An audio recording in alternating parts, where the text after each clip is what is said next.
So our first reading and the gospel both address the healing of leprosy. This was a terrifying disease in the days of Jesus and, of course, in the days of Naaman, which were years before that, and frankly still would be today if it weren't for modern medicine. We now call it Hansen's disease, and if it's detected early, it's very treatable and usually has no lingering effects. But in Jesus' day, it was a devastating disease that attacked the flesh, primarily the skin and the nerves, and it could leave somebody's body severely disabled, severely deformed. And it was contagious. So those who had it were isolated from the whole family, from all their friends, from the whole community. They had to live alone or in communities of other lepers. This weekend is called Safe Haven Weekend. The bishops have encouraged priests to address another disease. And so Father Josh and I have decided to, again, do one of these more, it's a little longer maybe, a little more teaching, but very important. Because this disease, if left untreated, is far more devastating and far more contagious. It can leave a soul eternally deformed, not just on earth, but eternal. Yet most of our culture has this disease, and yet few are being treated.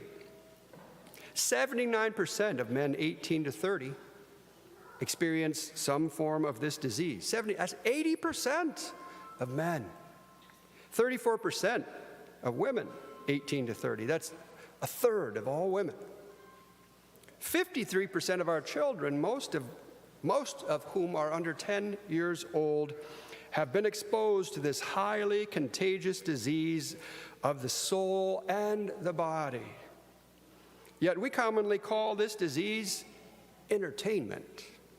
In fact, adult entertainment. There's absolutely nothing adult about it.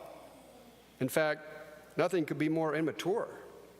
Nothing could be more immature. Nothing could be more debilitating and deforming to human maturity than this disease. But the worst of it is, if it's unchecked, as I said already, it can have eternal devastation. Eternal. I was probably about 8 years old when my neighbor buddy said, "Hey, come on down, let's go down the street to the old man's outhouse behind his house." It wasn't functioning, I'm not that old, but it did function as a place where he kept his magazines. There I experienced something I've never forgotten. I saw a woman exposed in her body for the first time in those pictures. In fact, I don't think I even looked at two. I remember the first one being so captivating, so awestruck. And what struck me was a kind of fear, a deep fear. Not of the old man catching us. That didn't really cross my mind. I didn't even think about it. It was a sense of taking something. And I can remember it. And actually, it was a sense of original innocence. Original innocence. When I say it was taking, I don't mean I felt taking from me. I felt I was taking from her. There was a person written on that page in her image and likeness of God, her whole being. And I was using her. I had possession of her in a way. My little 8-year-old soul let me know that. This is not right. This is not good. Of course, with more exposure over a 10-year period of that entertainment, over the next 10 years or so, less and less did I ever feel that devastation anymore of those women being used in their very personhood through the exposure of their body. As John Paul II says, I am my body. The use of such images in pictures and videos is not just devastating to a person being used or the person using them. Everyone is devastated in the community. In fact, one of the most devastating things in marriage is the use or the practice or the contagion of this disease. It's one of the leading causes of breakdown in marriage and family. Leading causes, not just a contributing, leading. And like most modern day, and like a modern day leprosy, it isolates any person who has this disease. Whether they think it or not, they can be a functioning leper. And they are spiritually and emotionally disabilitated. Their ability to have a real human relationship is deformed or compromised. And they hide the disease from family, friends, and community. Additionally, parents who suffer from this disease are zapped of their confidence in helping their children to avoid the contagion or to address it if the children have already been exposed. I never once had a conversation with dad or mom. God rest their souls. And I am pretty sure they never had a conversation with their dad or mom. So where does that stop? Or where do we have a new beginning? And that's where I want to go. The worst thing of all, this by far worst thing that we can suffer in any way, or if for any of our kids to suffer, this is the worst. And what is it? To lose hope. To lose hope. After Naaman plunged into the Jordan 7 times, it says, his flesh became again like the flesh of a little child, and he was clean of his leprosy. So many who struggle with this disease, this modern disease, despair of ever having again that original innocence. They despair of it ever coming back. But when the Samaritan was healed today in the gospel, he returned and he glorified God in a loud voice. That is partly why I returned to the Lord many, many, many years ago, thanks be to God, and accepted his offer of priesthood. I didn't want to do this, but I had to bring the good news of a real possibility of healing and returning to innocence, not only of this devastating disease, but of all the diseases that our souls can have, which honestly never, when we are healed, it never really leaves, or I should say this, when we are struggling with anything, our original innocence never really completely leaves us, so long as shame is still there. What does our culture say about shame? John Paul II says shame is almost preserves original innocence. So if there is shame anywhere in this room today, any heart in here, good, very good. That means original innocence is still in there. As Naaman plunged into the Jordan, I had to plunge many times into the grace of the sacraments. Back in my 20s, came back to the church, came back to the reconciliation, often to reconciliation. It was no one-time fix. 7 times Naaman has to jump in the river. What is God teaching us? 7 times. You're gonna, what is 7? The forever kind of number. You keep on plunging, you keep on plunging, you keep on plunging. And now I am here to teach you what God taught me. Well, and especially through St. John Paul II and Theology of the Body. But St. John Paul says that about this immature entertainment, that it doesn't reveal too much. It reveals way too little. There's a person. My little heart, 8 years old, knew that. This is not an image, that's a person. And there is a person with her hopes, her dreams. which have, for the most part, been dashed and devastated. The average, I read this somewhere, and I don't want to look it up because, boy, you look up anything, you know what happens. I don't look it up anymore, so I couldn't tell you where I remember this. I think it could have been Father Benedict Rochelle, God rest his soul, who worked with these young people coming out of this industry. The average lifespan of an adult film star, the average lifespan, 30 to 35 years of age.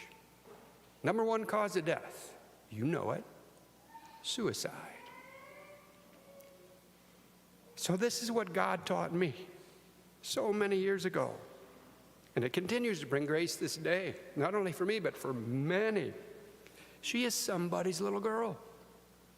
Yes, she's grown up now, but what did she look like? What were her dreams? What did she want to be? Where is she now? Is she before the Lord? 3 relationships God taught me to see every woman in. Every daughter, sister, mother. No other way. Remember, this whole disease is about relationships, the loss of the ability. And for girls, for women, son, brother, father. No other way do you look at another. John Paul talks about the true look, the full look that sees.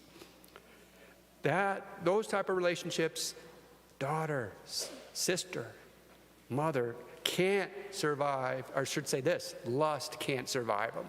It's a dagger. Puts a dagger right through lust. This isn't meant to tear anybody down who may be suffering. It's actually meant to lift you up, to turn your paternal or your maternal heart on. Start growing that heart. No matter how old or how young you are, you have a paternal heart if you're a boy. You've got a maternal heart if you're a girl. You're meant to see others as children, as your children, as your siblings. John Paul really focuses on my sister, my bride, Song of Songs, Tobias, and even mother. He says every woman, no matter how young, is mater in potentia, a potential mother. And the daughter, that was really a gift from God direct. And so it's work. I call it the program. I call it the program if anybody's working with me. And I always ask, are you working it? Are you working it? First, it takes grace. God's grace, can't do anything without it. Secondly, as Augustine says, God wants to save us, but not without us. What can I do? Now, just sit there and wait for it to happen again. No, what can I do? Well, I can again work at these habits of seeing them only as sister, as daughter, as mother, as brother, as son, as father. Dying to my old habits and building new ones. Building a new reaction to all the fears that start this whole thing off. What's going on? Don't look at yourself as you like some kind of freak. You are devastated in your life already, and you're looking for some kind of out, some kind of feeling of affirmation. But unfortunately, this doesn't affirm you, and it doesn't affirm anyone else. St. Paul says this today, this saying is trustworthy. If we have died with him, we shall also live with him. If we persevere, we shall reign with him. If you have ever had this disease, I invite you today to begin or to continue healing, not only for yourself, but for the others you have used. Pray for them. Don't remember the images. Don't look back and try to recount all. No, God knows who they are. He knows where they are. Some have already died. Some may still be in the industry. Some may be barely out, and you don't know if it's your prayers that are going to keep them out. All I know and all we know is you're going to meet them. We're going to meet everybody. They are real people. We're going to either meet them here or we're going to meet them there. And what a day that would be if she said, I know you used me like so many others did. But let me tell you what happened the day you started praying for me. That's today. That's today. I'm certain for many in the room, that's today. And from this day forward, persevere. Get back up. Look her in the face. Apologize. Lift her up. And then, just like your Father is doing for you today, you must become a teacher of your children, of others who are, again, you heard the numbers. It's almost unavoidable. And so what we want to do is not do what my poor mom and dad didn't do. And now I know they're praying for me, and they're all up there I pray, just excited that I'm not doing as they did. And I don't want any of you to do it either. Let's persevere, learn our own, and by the way, we'll talk a little bit about it afterwards. There's a lot of good material here today for anybody who really needs a little help, because it is a difficult subject.